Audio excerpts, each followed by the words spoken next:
It is 9 a.m. You sit down at your desk with a coffee, open your laptop, and tell yourself, today is the day. Full focus, no distractions, real work. And then 40 minutes later, you are reading a Wikipedia article about the history of vending machines, and you have no idea how you got there. I once started researching how to be more productive and ended up watching a 17-minute video about how pencils are made. I learned a lot about pencils. I got nothing done. The pencil rabbit hole. The most productive people in the world have never once Googled how pencils are made. I now know more about pencils than I need to for any reason. Honestly, it's my proudest useless skill. Stick around because tool 3 today is the one that actually rewires how you focus, not just tells you to try harder. Trust me. Hey, English learners. I am David. And I am Julia. Welcome to Learn English Every Day, your cozy place to learn real English and level up your life one conversation at a time. Today, we are talking about how to focus like a pro, and by the end, you will have 3 tools to actually get your brain to stay on one thing long enough to finish it. And here's why this matters for English learners specifically. Focus is not just a productivity skill. When you cannot focus, your English practice suffers first. You listen to half a podcast, you read 2 pages, you start an exercise and switch to something else. Real improvement needs real attention, and attention is a skill, not a personality trait. Some people are not born focused, they just learned how. But why is focusing so hard when you actually want to do the thing? Okay, so I have a very specific focus failure to share. Last Tuesday, I had 3 hours blocked to write a report. I sat down, opened the document, typed the title, and then thought I should check if I have any emails first. One email led to a news article. The article had a link. The link was a 12-minute video about how to focus.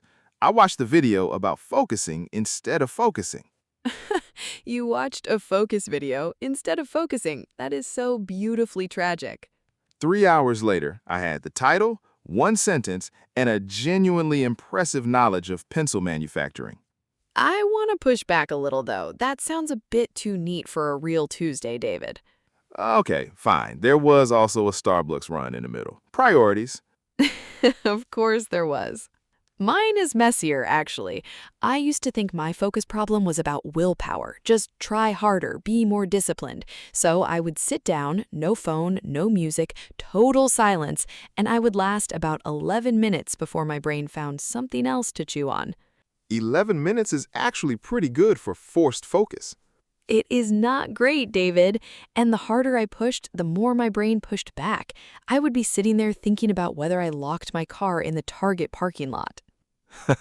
The Target parking lot lives in all of our heads rent-free. Today's episode is B1 to B2, by the way. Clear, natural, real conversation English. Okay, now that we understand why this happens, let us fix it. So here is the quick psychology. Your brain is not designed for long, unbroken focus. It evolved for short bursts of attention followed by rest. Modern work asks it to stay locked on one task for hours. So when my brain wanders to pencil videos, it is just doing what it was designed to do. It is literally following its programming, and willpower alone cannot override programming. That's why just try harder doesn't work long term. It's like telling your phone battery to last longer just by wanting it to. Wanted harder phone, exact same logic. So it's not that you're lazy or undisciplined, it's that nobody taught you how to work with your brain instead of against it. And tool 3 today is the one most people never learn, the one that actually changes your default. We'll get there. Tool number 1, the 2-minute runway. The 2-minute runway. That sounds like something at an airport. It kind of is. Most focus failures do not happen in the middle of a task. They happen at the beginning.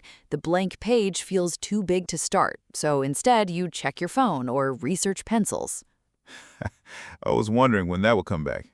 The 2-minute runway is this. You commit to just 2 minutes of the task. Set a timer. Your only job is to start, not finish. And then what? You just stop after 2 minutes? Usually you don't want to. Once your brain is inside the task, it actually wants to keep going. The resistance lives at the beginning, not the middle. Let's do a role play. I'll be the person with no runway.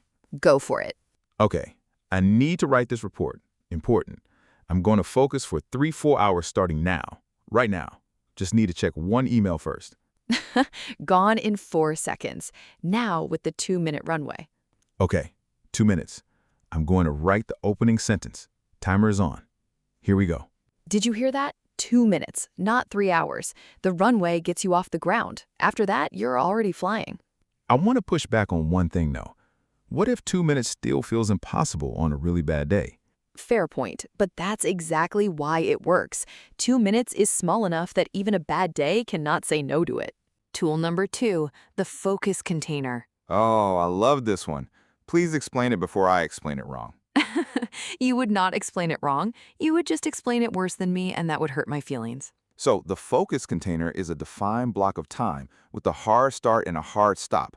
45 minutes, timer on, one task only. When the timer ends, you stop, even if you are not done. Why stop if you are not done? That feels counterintuitive. Because your brain needs to trust the container. If you keep going past the end, your brain learns that focus time has no real boundary, and it starts resisting the next one. So the hard stop is actually what makes the next start easier. Exactly. And during the container, no phone, no email, no tabs. One thing only, because it only lasts 45 minutes. Anyone can do 45 minutes. Let us do a role play. I will be the unfocused version. David coaches me. Okay, you have a big project. What is your plan? I am going to work on it today, all day. Just focus, no distractions. That is not a container, that is a wish. Try again. Okay, I have a 45-minute container starting at 10 a.m. One task, draft the first section, phone in another room. At 10:45, I stop and take a 10-minute break. That is a container. Specific start, specific end, one task. Your brain knows exactly what it agreed to. Did you hear the difference? All day is not a plan. 45 minutes is a plan your brain can actually follow. This is the one you teased at the start, right? Not quite. That one's coming up right now. Tool number 3, the distraction dump. The distraction dump. Please tell me it's not what it sounds like. It's not a trash metaphor, although actually kind of. During your focus container, your brain throws things at you. Like, did you reply to that email? Call the dentist. What was that actor's name? These thoughts arrive because your brain is afraid of forgetting them. So it just keeps reminding you. Over and over, and every reminder pulls you out of focus. The distraction dump is simple. Keep a piece of paper next to you. Every random thought that arrives, write it down and go back to work. You're not ignoring it, you're parking it. So the paper becomes the brain's waiting room. Exactly. The thought is recorded, the brain relaxes, and you stay in focus. What kind of things end up on yours? Last week's list had buy more coffee, text Sarah back, is sherbet pronounced with an R? Did I lock the car?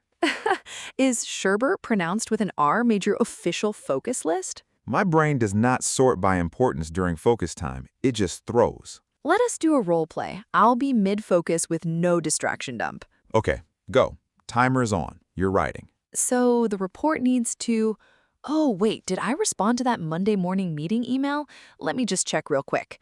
Okay, 40 minutes gone. The email portal opened and swallowed the whole container. It is a very hungry portal. Now with the distraction dump. Timer is on. You're writing. So the report needs to... Did I respond to Monday's email? Okay, written down. The report needs to cover 3 main areas. First... And the thought is gone. The container stays intact. Did you hear that? 3 seconds to write it down and the rest stays clean. This is the one you teased at the start, right? This is exactly the one. The runway gets you started, the container keeps you going, and the distraction dump protects the whole thing from the inside. Before we close, let us slow down and go through 5 words you heard naturally today. Word 1, runway. It means the short starting point that gets you moving before the real work begins.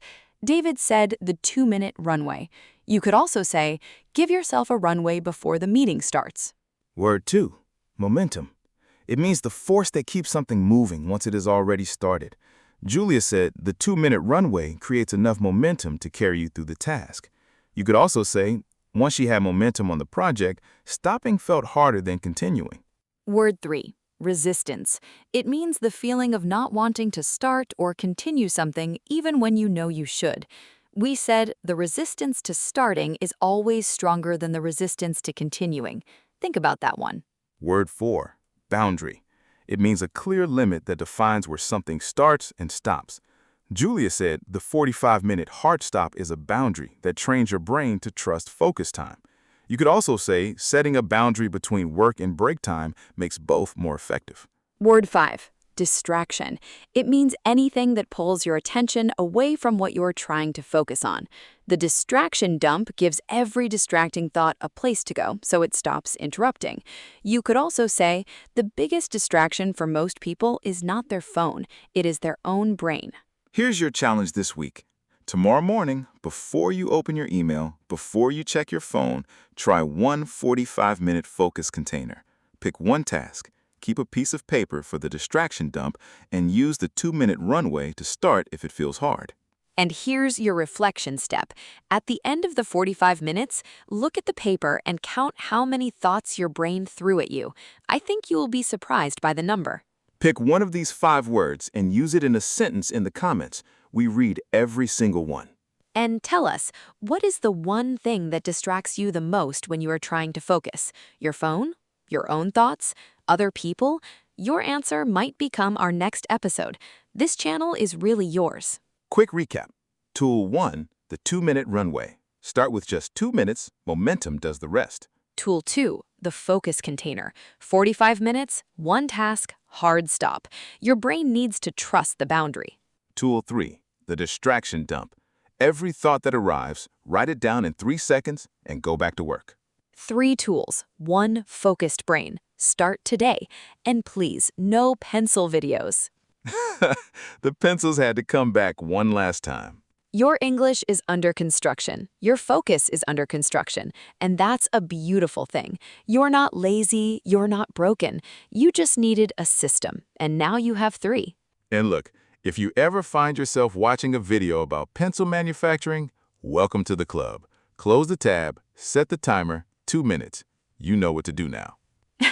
The Pencil Club has too many members already. If this helped you, subscribe to Learn English Every Day. We upload every single day. And now that you can focus like a pro, watch our next video where we show you how to stop your mind from going blank in meetings, because a focused brain is a confident brain. This was Learn English Every Day. I'm Julia. And I'm David. Your progress does not end here. Click the next video and keep going. We'll see you tomorrow.